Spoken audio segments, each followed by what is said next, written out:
Mori had originally joined the Ouran host club purely because Honey had chosen to participate in it, for Mori had devoted his life to Honey as his loyal servant. But I also think that Mori ended up discovering his own form of personal fulfillment within the club, and this was largely because of the fact that it served as a vehicle for Honey's happiness. Mori doesn't really like to talk about his feelings, so it can be hard to pin down what exactly inspires his devotion to Honey. We know that part of it stems from the fact that the two of them are cousins, and their families have a long history of companionship. But I also think that there's more to Mori's affection than mere family tradition. Mori reveals a precious clue about the workings of his heart way back in episode 1, and strangely enough, it happens during an interaction with Haruhi, in the very moment when he discovers that she's a girl. There's a scene shortly after Haruhi receives her first makeover, and the club dresses her up to look like a proper host. Haruhi looks and behaves like such an adorable boy that Tamaki is stricken with an episode of cuteness aggression, and he wraps her up in a suffocating embrace. Haruhi then calls out to Mori to free her from Tamaki's clutches.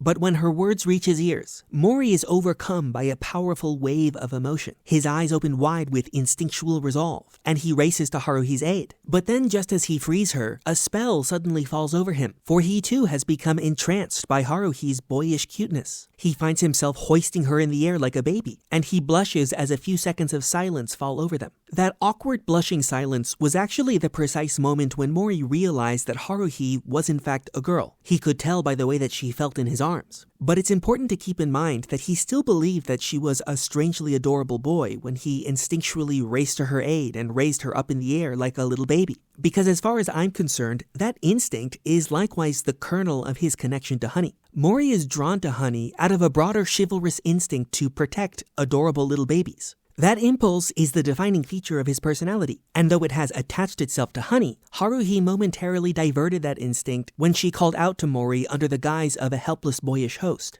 I think that Mori's chivalrous affinity to cuteness is the essential ingredient to his happiness within the Ouran host club. Mori satisfies that affinity by attaching himself to Honey. You can think of that as the psychological origin of their companionship. But Honey himself also requires the host club in order to unleash the full potential of his cuteness. For Honey's family wanted to take away his right to behave like a little baby. They wanted him to be strong and fearsome like a warrior because Honey had been born into a family of martial artists. But when Honey would deny his inner instincts for cuteness, it also had the unhappy side effect of denying Mori of his instincts as a silent guardian of cuteness. Mori simply could not be true to himself unless Honey was also true to himself, because Mori's truth was always to love the baby inside of Honey. And so it was that both of them equally needed the Ouran host club to summon their truth into reality, for Tamaki had designed the host club precisely as a space where people like them could be free.